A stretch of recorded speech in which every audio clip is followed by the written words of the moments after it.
Я вчера получил письмо Минсельхоза по поводу опять, как они говорят, Дубового парка, парка культуры и отдыха в городе Кант.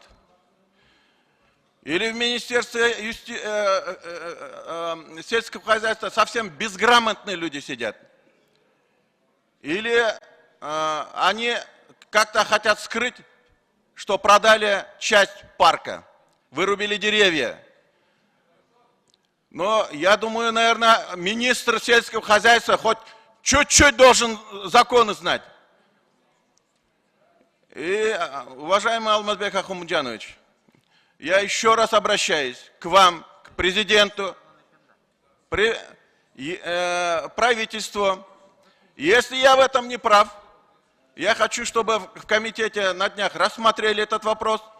Если все-таки министр сельского хозяйства найдет хоть один документ, что данный парк передан Кантам, а не МИСам, я готов сложить в себя полномочия. Но если он не докажет, он должен уйти в отставку. 35 тысяч гектаров незаконно владеют землями. Вырубается, продаются, сдаются незаконно в аренду. Я думаю, нужно сегодня прекратить вот эти коррупционные схемы.